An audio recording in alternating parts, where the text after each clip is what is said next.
Congress party ने विधानसभा चुनाव को लेकर लगभग 1.5 दर्जन सीटों पर गलत प्रत्याशी उतारने का काम किया है, कमजोर प्रत्याशी उतारने का काम किया है। यही वजह है कि कांग्रेस के लिए कई सीटों पर दिक्कत पैदा हो गई है। जिन सीटों पर बीजेपी के सामने कांग्रेस आसानी से जीत सकती थी, उनमें अंबाला कैंट सीट भी शामिल थी, लेकिन कांग्रेस ने इस सीट को अपने हाथों से ही गंवाने का काम कर दिया है, अपना बंटाधार करने का काम कर दिया है, क्योंकि यहाँ पर कांग्रेस ने अपनी सबसे मजबूत प्रत्याशी चित्रा सरवारा की बजाय यहाँ पर परविंदर परी को टिकट देने का काम किया है, जिसके जरिए बीजेपी के सामने अब यहाँ पर कांग्रेस की जीत के आसार बिल्कुल खत्म हो गए हैं और बल्कि इसकी बजाय जमानत जब्ती का प्रबंध भी हो गया है।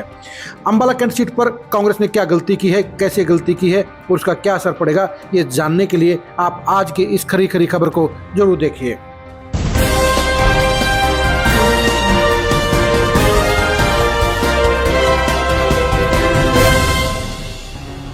अंबाला कैंट सीट के ऊपर सभी जानते हैं बीजेपी के कद्दावर नेता अनिल विज का दबदबा है। वो 6 बार विधायक बन चुके हैं और 7वीं बार विधायक बनने की तैयारी कर रहे हैं। उनकी घेराबंदी करने के लिए युवा नेता चित्रा सरवारा ने पहले आम आदमी पार्टी के जरिए और अब कांग्रेस पार्टी के जरिए बड़ी मेहनत की हुई थी। ये लग रहा था कि इस बार चित्रा सरवारा कांग्रेस के टिकट पर अनिल विज का साम्राज्य खत्म कर देंगी, उनको हराने का काम अंजाम देंगी, लेकिन कांग्रेस ने इस सीट पर व्यक्तिगत खुंदक के चलते चित्रा सरवारा का टिकट काट दिया, जिसके चलते अब यहाँ पर कांग्रेस के लिए जीत का दरवाजा बंद हो गया है और इसके उलट उसके लिए जमानत बचाना भी मुमकिन नजर नहीं आता है।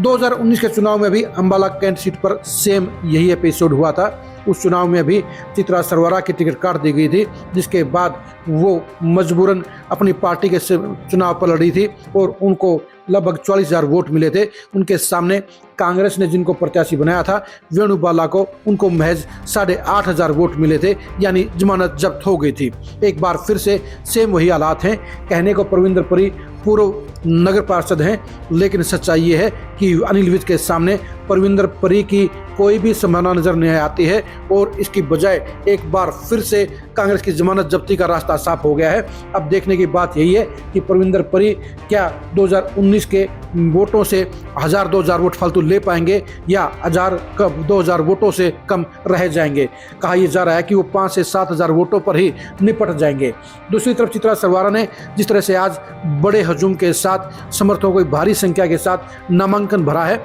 उससे साबित हो गया है कि चित्रा सरवारा ही अनिल विज का सामना करेंगी, उनको कांटे की टक्कर देंगी और उनको हराने का काम भी अंजाम देंगे। क्योंकि पिछले 10 साल में अंबाला कैंट में अगर किसी नेता ने जन समस्याओं को लेकर अनिल विज को निशाने पर लेने का काम किया है, अनिल विज से जवाबदेही मांगने का काम किया है, अनिल विज के सामने बड़े बड़े सवाल खड़े किए हैं, वो सिर्फ चित्रा सरवारा हैं।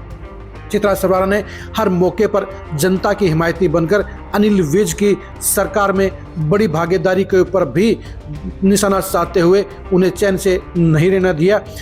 अंबाला कैंट की समस्याओं को लेकर चित्रा सरवारा हमेशा मुखर रही हैं और यही वजह है कि उन्हें जनता का नेता माना जाता है, यही वजह है उन्हें जमीन से जुड़ी हुई नेता माना जाता है। और ये सच्चाई भी है कि 10 साल में अंबाला कैंट की समस्याओं को लेकर, अंबाला कैंट की जनता की मांगों को लेकर अगर किसी ने संघर्ष किया है तो वो चित्रा सरवारा हैं। ऐसे में उनका हक पार्टी के टिकट पर बनता था और वो पिछले बार के चुनाव में अनदेखी होने के बाद उन्हें पार्टी छोड़नी पड़ी थी। वो आम आदमी पार्टी में अपने पिता पूर्व मंत्री निर्मल सिंह के साथ गई। वहां पर उन्होंने आम आदमी पार्टी के जनाधार को मजबूत करने का काम किया। उसके बाद में जब कुमारी शैलजा की प्रधानगी चली गई तो फिर भूपेंद्र हुड्डा के साथ नज़दीकी रिश्तों के चलते निर्मल सिंह ने कांग्रेस में वापसी कर ली और ऐसे में ये लग रहा था कि कांग्रेस पार्टी जीत की गारंटी होने के चलते अंबाला सिटी के साथ साथ अंबाला कैंट सीट भी परिवार को देगी, यानी अंबाला सिटी से निर्मल सिंह को टिकट मिल गई है। लेकिन अंबाला कैंट के ऊपर चित्रा सरवारा की पक्की जीत को अनदेखा करते हुए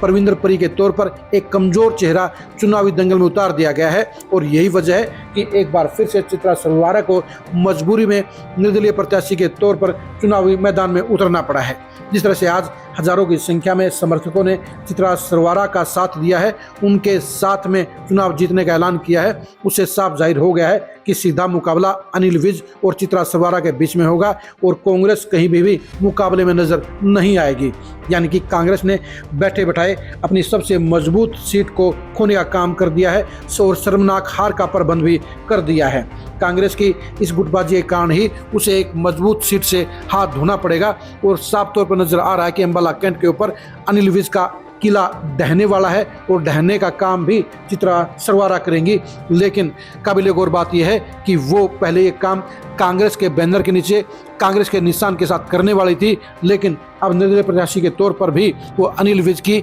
घेराबंदी करने में सक्षम है, अनिल विज को हराने में क्षमता रखती हैं और उनके साथ में जनता के अटैचमेंट और वर्करों की फौज ने भी ये साफ तौर पर बता दिया है कि इस बार चित्रा सरवारा